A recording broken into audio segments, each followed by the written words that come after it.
Hello, hello, bonjour à tous. Alors, comme nous vous l'annonçons déjà depuis plusieurs jours, nous allons vous présenter une série de vidéos pour tout le mois d'octobre et jusqu'à novembre. Nous allons vous présenter une série de vidéos avec différents intervenants pour aborder différentes thématiques de droit. Aussi bien le droit foncier que le droit des impôts, le droit fiscal, le droit de la famille, le droit des affaires. Et dans cette vidéo aujourd'hui, nous allons vous parler du droit civil, notamment l'action polienne et l'action oblique en droit civil. C'est quoi l'action polienne? C'est quoi l'action oblique?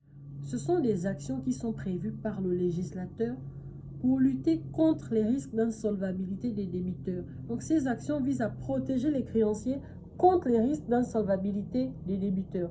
Parce qu'il peut arriver dans certains cas, certains débiteurs qui peuvent faire preuve de négligence ou de mauvaise foi avant que la créance ne soit exigible, ils peuvent utiliser des manœuvres pour organiser leur insolvabilité. Et donc, pour lutter contre cette négligence ou ces manœuvres, le législateur prévoit des voies d'action aux créanciers que sont l'action polienne et l'action oblique. Voyons d'abord l'action polienne. Qu'est-ce que l'action polienne? L'action polienne, c'est une action qui vise à attaquer les actes qui sont conclus entre le débiteur et les tiers qui sont en fraude aux droits du créancier. Quelles sont les conditions de l'action polienne? Les conditions de l'action polienne tiennent premièrement au fait que la créance doit être certaine.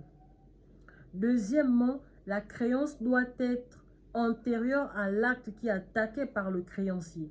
Il faudrait que lorsque le créancier décide d'attaquer l'acte qui est passé entre son débiteur et les tiers, il faudrait que cet acte-là intervienne après la créance du créancier.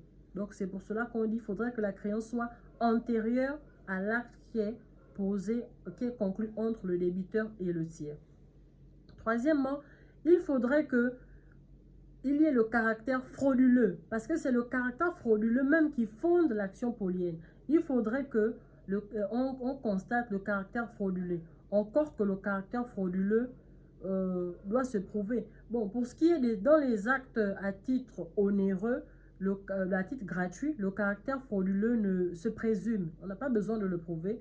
On estime que dans un acte à titre gratuit, le caractère frauduleux est présumé. Pour ce qui est des actes à titre onéreux passés entre le débiteur et le tiers, il faudrait prouver le caractère frauduleux.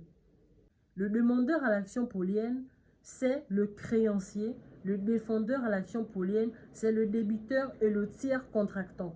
Parce que ce sont c'est le débiteur ou le tiers contractant qui ont agi, qui ont conclu un acte en fraude au droit du créancier. C'est pour cela que le créancier va agir contre les deux, aussi bien le débiteur que le tiers contractant. Une fois qu'on a présenté les conditions de l'action polienne, voyons à présent les effets de l'action polienne. Quels sont donc les effets une fois que l'action polienne est admise par le juge? Si le juge admet l'action polienne n'a pas pour but ici d'annuler l'acte conclu entre le débiteur et le tiers contractant. Pas du tout. Lorsque le créancier introduit une action polienne, le but de cette action polienne, c'est de rendre inopposable à l'endroit de ce créancier poursuivant l'acte qui est conclu entre le débiteur et le tiers contractant. C'est simplement ça.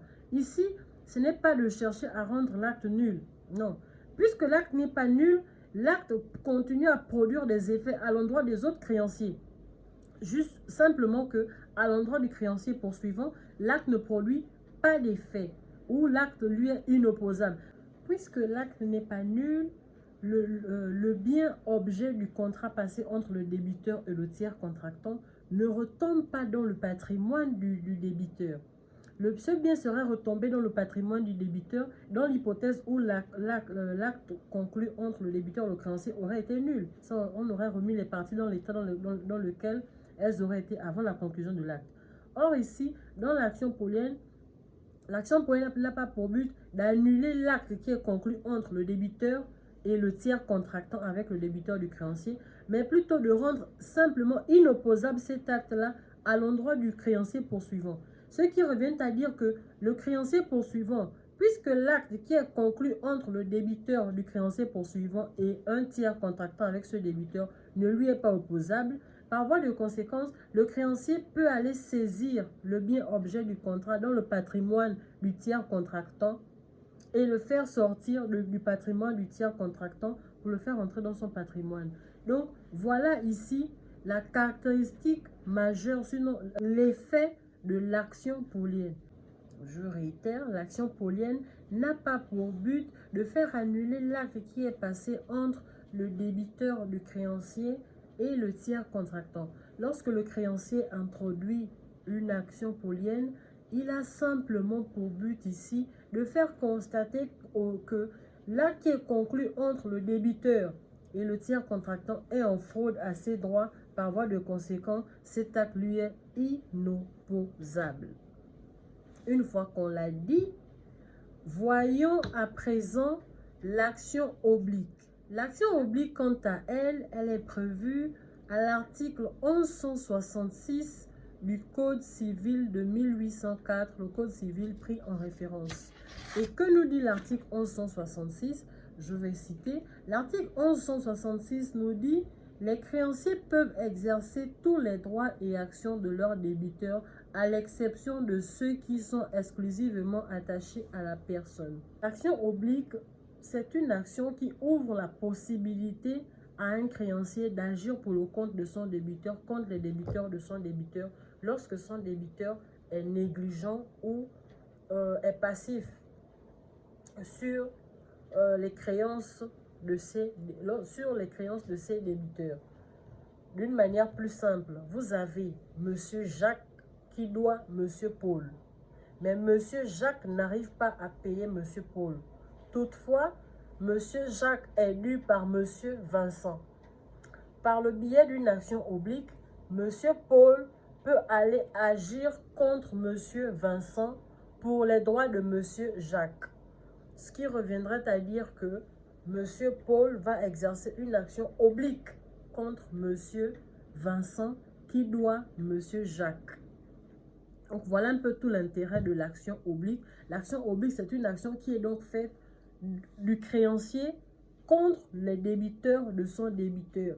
Lorsque le débiteur du créancier est lui-même négligent, lorsqu'il n'exerce pas ses droits, le créancier peut exercer les droits de son débiteur par le biais d'une action oblique. Donc les conditions de l'action oblique sont que il faudrait que, premièrement, la créance soit certaine. La créance entre le créancier poursuivant et le débiteur pour le compte duquel il exerce les droits soit une créance certaine. Deuxièmement, il faudrait que le débiteur pour le compte duquel le créancier exerce les droits soit un débiteur négligent. Les parties à l'action sont le créancier qui exerce les droits pour le débiteur négligent. Ils peuvent être conjoints, ils peuvent ouvrir l'action conjointement, ou le créancier peut ouvrir l'action tout seul. Et la partie défendresse, c'est les débiteurs du créancier. Voyons à présent quels sont les effets de l'action oblique. Contrairement à l'action polienne, qui rend inopposable l'acte conclu entre le tiers et le débiteur du créancier, au créancier poursuivant, l'action oblique vise simplement à recouvrer les droits du débiteur négligent et de les faire entrer dans le patrimoine de ce débiteur négligent pour que le créancier poursuivant puisse avoir une base sur laquelle exercer son action contre son débiteur. Donc, l'effet de l'action oblique, finalement, c'est de faire entrer, c'est que le créancier poursuivant n'agit pas contre les débiteurs de son débiteur négligent dans le but de recouvrer sa créance sur celle des débiteurs de son débiteur négligent. Là, cette action a simplement pour but de recouvrer les créances du débiteur négligent sur les débiteurs de ce débiteur et de les faire entrer dans le patrimoine du débiteur négligent. Une fois que une fois que l'action oblique est admise, la créance recouvrée par le créancier poursuivant contre les débiteurs de son débiteur, cette créance-là rentre dans le patrimoine du débiteur poursuivant. Elle devient alors le gage de tous les créanciers de ce débiteur. Et le créancier poursuivant, finalement, se rend compte qu'il a mené une action pour tous les créanciers. C'est une action qui ne lui profite pas à lui seul. C'est une action qui va profiter à tous les créanciers parce que une fois que la créance du débiteur négligent est recouvrée sur les débiteurs de ce débiteur, cette créance-là va rentrer dans le patrimoine du créancier du débiteur négligent et elle devient le gage de tous les créanciers. Ainsi, le créancier poursuivant devra maintenant mener une autre action pour aller saisir maintenant les biens de ceux des débiteurs négligents. Donc voilà là l'effet de l'action oblique. Là, finalement, le créancier poursuivant aura agi pour tous les créanciers. Il n'aura pas agi dans le but de se faire payer sa créance sur les créances de son débiteur négligent, mais il aura simplement agi pour faire rentrer, pour rendre le patrimoine de son débiteur plus solvable. C'est simplement ça la finalité, ou c'est simplement ça l'effet de l'action oblique. Encore, si le créancier poursuivant veut se faire payer, il doit mener une autre action en dehors de l'action oblique contre le créancier négligent. Donc, en résumé, le Code civil napoléonien, le Code civil de 1804, ouvre des voies d'action, ouvre la possibilité aux créanciers d'agir contre leurs débiteurs, d'agir contre les risques d'insolvabilité de leurs débiteurs. Lorsqu'un débiteur fait preuve de concilium fraudis, le créancier peut agir en action polienne contre ses débiteurs afin de rendre inopposable l'acte qui est conclu entre le débiteur qui fait preuve de concilium fraudis et les actes et les tiers. Le créancier peut agir en action polienne pour rendre inopposable cet acte-là. À côté de cela, il y a l'action oblique qui est une action qui peut être ouverte par un créancier lorsque le débiteur de ce créancier fait preuve de négligence à l'endroit des créances que ce débiteur a avec les tiers. Le créancier peut agir en action oblique pour recouvrer les créances de son débiteur négligent et les faire entrer dans son patrimoine afin que tous les créanciers puissent avoir et afin que cette créance qui rentre dans le patrimoine du créancier, du débiteur négligent, devienne le gage de tous les créanciers. Ainsi, le créancier qui poursuit en action oblique ne poursuit pas les créanciers de son débiteur négligent, non pas dans un but de se faire payer sa créance sur les créances de son débiteur négligent, mais le créancier qui introduit une action oblique simplement pour rendre plus solvable son débiteur négligent en recouvrant les créances de son débiteur négligent auprès des créanciers de son auprès des débiteurs de son débiteur négligent. Une fois que la créance est recouvrée, elle rentre dans le patrimoine du débiteur négligent et elle devient le gage de tous les créanciers de ce débiteur négligent. Si le créancier qui a introduit l'action oblique veut se faire payer l'objet de sa créance, il devra maintenant mener une autre action contre le débiteur négligent sur son patrimoine. C'est fini pour aujourd'hui. Nous vous disons merci de nous avoir suivis et à très bientôt dans une prochaine vidéo pour vous parler des questions de droit.